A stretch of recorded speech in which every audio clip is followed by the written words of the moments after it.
टुकुर टुकुरी देखोगे या सब्सक्राइब भी करोगे? जल्दी से सब्सक्राइब कर दो इस चैनल को। लो बेटा, मैडम भी आ गई अब तो तुम्हारी। नमस्कार बच्चों, आज हम अपनी व्याकरण पुस्तिका के पाठ 2 वर्ण विचार के भाग 2 की शुरुआत करते हैं। जैसा कि आपने वर्ण विचार पाठ में स्वर के बारे में इससे पहले जाना, आज हम व्यंजन के बारे में विस्तार पूर्वक जानेंगे। व्यंजन क्या है? व्यंजन स्वरों की तरह स्वतंत्र नहीं होते। इनको बोलते समय मुख से निकलने वाली वायु किसी न किसी स्थान पर अवश्य रुकती है। इनको बोलने के लिए स्वरों की सहायता लेनी पड़ती है। इनकी संख्या 35 होती है। व्यंजन इस प्रकार होते हैं: क, ख, ग, घ, ण क वर्ग होते हैं। च, छ, ज, झ, ण च वर्ग कहे जाते हैं। ट, ठ, ड, ढ, ण ट वर्ग कहे जाते हैं। त, थ, द, ध, न त वर्ग कहे जाते हैं। प, फ, ब, भ, म प वर्ग बोले जाते हैं। य, र, ल, व, श, श, स, ह ये सभी व्यंजन होते हैं। बच्चों, हिंदी के वर्णों के ऊपर रेखा खींची जाती है, इसे शिरोरेखा कहते हैं। अन्य भाषाओं में इसकी आवश्यकता नहीं होती। वर्णमाला के प्रत्येक वर्ग जैसे क वर्ग, च वर्ग, ट वर्ग, त वर्ग, प वर्ग के पंचम वर्ग यानी अण, उण, अण, न, म को स्वर के बिना लिखते समय शिरोरेखा के ऊपर बिंदु यानी अनुस्वार का प्रयोग किया जाता है। जैसे कंघा, गंगा, चंचल, झंडा, मंत्र आदि। व्यंजनों का सामान्य रूप के अलावा 2 अन्य रूपों में भी प्रयोग किया जाता है। पहला संयुक्त व्यंजन के रूप में और दूसरा द्वित्व व्यंजन के रूप में। पहला मुख्य संयुक्त व्यंजन के रूप में। आइए अब हम संयुक्त व्यंजन के रूप में इसका किस प्रकार प्रयोग किया जाता है इसे देखते हैं। 2 भिन्न व्यंजनों के मेल से बने व्यंजन संयुक्त व्यंजन कहलाते हैं। जैसे श, क्षत्रिय, त्र, त्रिशूल, ज्ञ और श्र ये चारों संयुक्त व्यंजन कहलाते हैं और ये 2 भिन्न भिन्न व्यंजनों के मेल से बनते हैं। इन 4 व्यंजनों के अलावा भी कुछ संयुक्त व्यंजन होते हैं। जैसे क्यों, क्यों को लगाने क्यों से क्यारी लिखा जाता है। प्यो से प्यारा। द्वित्व व्यंजन, जब एक ही व्यंजन का 2 बार एक साथ प्रयोग किया जाता है तो वह द्वित्व व्यंजन कहलाता है। द्वित्व व्यंजन में पहला व्यंजन स्वर रहित और दूसरा स्वर सहित होता है।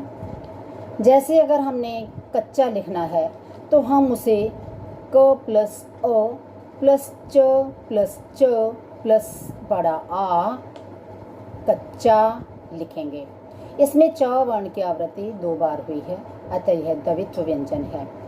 द्वित्व व्यंजन के कुछ अन्य उदाहरण भी हैं, जैसे बिल्ली, गन्ना, चक्की, कुत्ता, बच्चा, पत्ता आदि। अब बच्चों, हम रा के विभिन्न रूपों के बारे में जानेंगे। र विभिन्न रूप में प्रयोग किए जाते हैं। रात, गर्म, चक्र, ट्रक इन सभी उदाहरणों में र व्यंजन अलग अलग रूपों में प्रयोग हुआ है। इन्हीं 4 रूपों में र का प्रयोग किया जाता है। आइए अब हम र का सामान्य रूप देखते हैं। स्वर सहित र अपने सामान्य रूप में इस प्रकार से लिखा जाता है, जैसे रत्न, कर, भारत आदि। ऊपर लगने वाली मात्रा के रूप में जब र स्वर रहित होता है तो आगे वाले व्यंजन के ऊपर वह मात्रा के रूप में लगता है। जैसे कर्म, धर्म, पर्वत।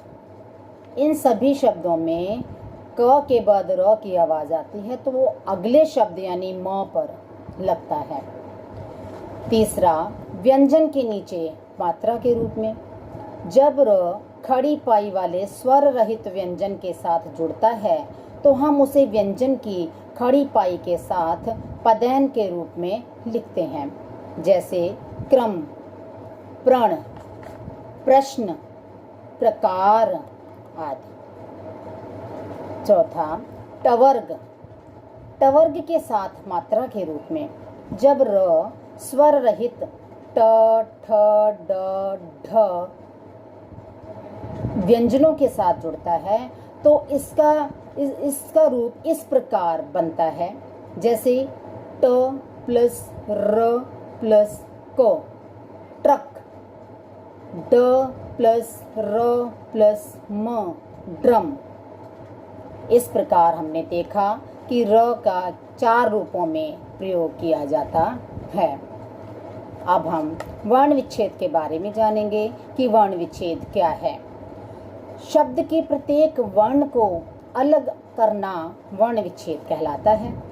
जैसे भवन शब्द का वर्ण विच्छेद भ प्लस अ प्लस व प्लस अ प्लस न प्लस अ है। जैसे किताब शब्द का वर्ण विच्छेद क प्लस छोटी ई प्लस त प्लस बड़ा आ प्लस ब प्लस अ, किताब। पैर, पैर शब्द का वर्ण विच्छेद प प्लस बड़ी ए र प्लस अ। रोटी, रोटी शब्द का वर्ण विच्छेद र प्लस छोटा ओ प्लस ट प्लस बड़ी ई।